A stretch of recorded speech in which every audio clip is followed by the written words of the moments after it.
Web application penetration testing. Let's begin web application penetration testing. Web application penetration testing identifies any vulnerability, security issues, or dangers in a web application, that being precise by performing manual or automated penetration tests. The tests include the application being subjected to known malicious exploitation attempts. The penetration tester creates attacks in situations from an attacker's perspective, such as SQL injection testing. The primary goal of web application penetration testing is to detect security flaws throughout the entire web application and its components like source code, database, backend network. It also helps prioritize detected vulnerabilities and threats as well as potential mitigation. Now let's see why web application penetration testing is needed. There are multiple reasons, but let's look at the most important ones. So web application penetration testing helps in identifying unknown vulnerabilities. It helps in checking the effectiveness of the overall security policies.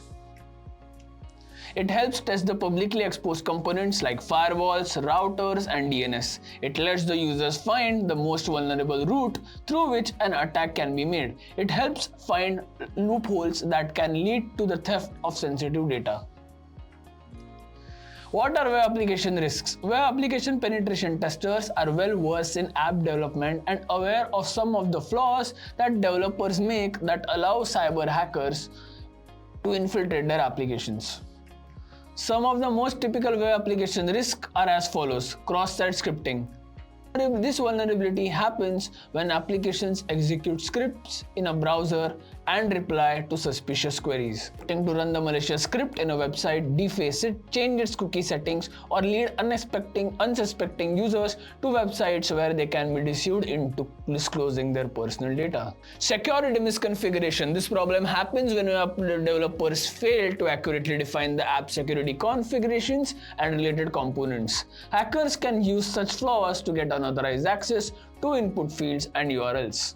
SQL injection. SQL injection is an attack in which an unauthorized user modifies the SQL statements or an app's backend and tricks it into completing instructions that grant the attacker unauthorized process and access to the data. Vulnerable components. Each component of the application must be secure. Unfortunately, developers sometimes use old unsupported functionality that are really vulnerable to attacks. Unauthorized users will exploit these flaws to gain access to sensitive data or take control of the company's network. Broken access controls. Authorized network users may unintentionally gain access to system segments that extend beyond the scope of their assigned responsibilities, leaving the network vulnerable to illegal use.